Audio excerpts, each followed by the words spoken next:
le territoire agricole du Québec. Ce qui est important que vous sachiez, c'est que sur l'ensemble de toute la province, il y a seulement 4% de tout notre territoire qui sert à l'agriculture. C'est vraiment pas beaucoup.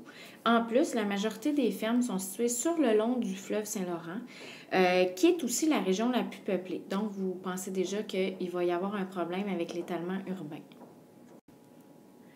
La majorité des terres agricoles du Québec sont bien sûr situées tout le long du fleuve Saint-Laurent. Donc, tu vois, toute la partie qui est en vert sur la carte, ça correspond aux zones agricoles. Fait que c'est très, très majoritairement dans la plaine du Saint-Laurent, tout le long du fleuve. Et on a aussi, bien sûr, tout le tour du lac Saint-Jean et une grosse partie de l'Abitibi-Témiscamingue. C'est là que se situe la majorité des terres agricoles. Pourquoi les terres agricoles sont situées à cet endroit-là?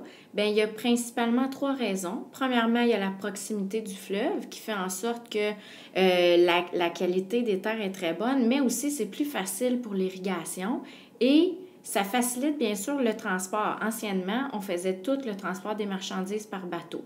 Bien sûr, dans le sud du Québec et près du fleuve Saint-Laurent, c'est aussi là que le climat le plus favorable pour faire de l'agriculture.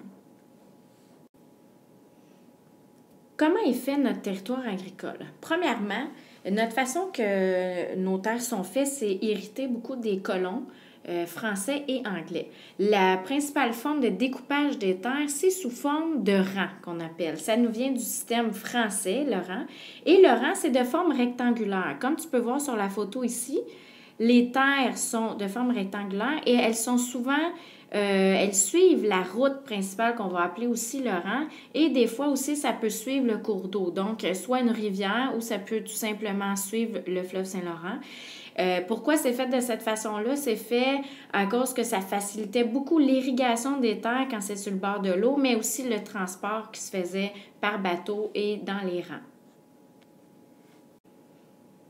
On peut aussi voir sur ce schéma-là, ici on a la rivière ou le cours d'eau et on a souvent le rang qui suit, qui est perpendiculaire au cours d'eau et toujours la maison qui est située plus près du cours d'eau. Quelquefois, au fond des rangs, on peut retrouver aussi des granges ou des garages où on peut mettre la machinerie agricole. Le deuxième découpage des terres agricoles au Québec, c'est ce qu'on appelle le canton. Le canton, à la différence du rang, c'est que c'est de forme carrée et c'est un système qui nous vient des Anglais. Donc, comme on a été colonisé par les deux groupes, les Français et les Anglais, c'est eux qui ont organisé notre façon de diviser les terres. Et les Anglais se sont beaucoup installés dans les cantons de l'Est, donc dans le sud du Québec, en Estrie. C'est principalement à cet endroit-là qu'on va retrouver les cantons. Pour faire de l'agriculture, vous le savez, ça prend un sol qui est fertile. Au Québec, on a 4 grandes régions physiographiques. Des régions physiographiques, c'est des régions géographiques, dans le fond, où on retrouve le même type de sol, le même genre de végétation et le même relief. On a bien sûr le bouclier canadien qui prend la plus grande partie de notre province, mais si tu vois la portion qui est en rouge ici, ça s'appelle les basses-terres du Saint-Laurent. C'est donc ici dans cette région-là où on fait la majorité de l'agriculture, mais c'est aussi là qui sont situées la majorité des villes. C'est dans cette région-là que le sol est le plus fertile. Fait que c'est donc dans les basses-terres du Saint-Laurent qu'on fait la majorité de l'agriculture. Bien sûr, pour faire de l'agriculture, ça prend aussi un climat particulier. C'est dans le sud du Québec qu'on fait la majorité de l'agriculture et dans le sud du Québec, on y retrouve le climat qu'on appelle continental humide. C'est donc un climat qui est relativement sec, mais à cause de l'influence du fleuve Saint-Laurent et du golfe du Saint-Laurent, on a quand même assez de précipitations. La saison végétative, vous vous rappelez, c'est la saison dans laquelle il fait en haut de 5 degrés Celsius. Elle dure quand même 150 jours dans le sud du Québec, ce qui est quand même bien pour faire de l'agriculture. Ça permet de faire surtout la culture des céréales, des légumes et des fruits. Mais cependant, comme on a l'hiver, on est capable de faire seulement une récolte par année. Donc, il faut retenir que notre climat, à nous, c'est le continental humide et c'est là qu'on fait la majorité de l'agriculture. Au niveau des modes de culture et de la production agricole au Québec, qu'est-ce qu'on fait le plus? Bien sûr, c'est de l'agriculture intensive, donc l'agriculture industrielle, mais de plus en plus, on va se tourner vers d'autres genres d'agriculture au Québec. On a 3 grandes productions. La première, la plus importante, c'est la production laitière. Donc, on est des très grands producteurs laitiers. La deuxième, on en a déjà parlé, c'est l'élevage de porc.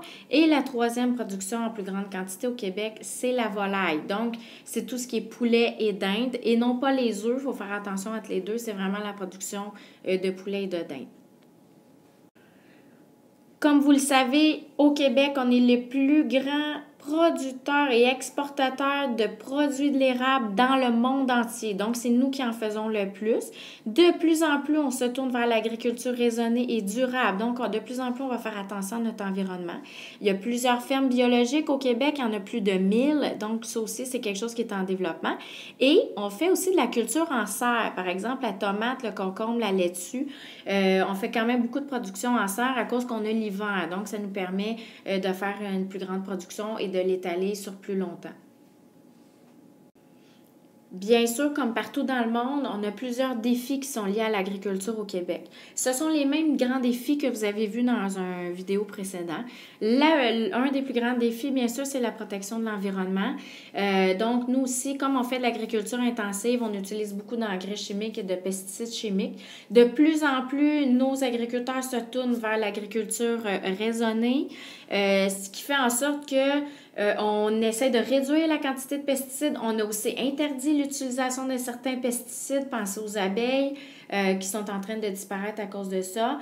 Et surtout, on a réduit cette quantité-là de pesticides et d'engrais chimiques pour mieux avoir des meilleurs cours d'eau parce qu'on a un problème d'algues bleues dans nos cours d'eau. Fait que ça, c'est un des principaux défis du Québec.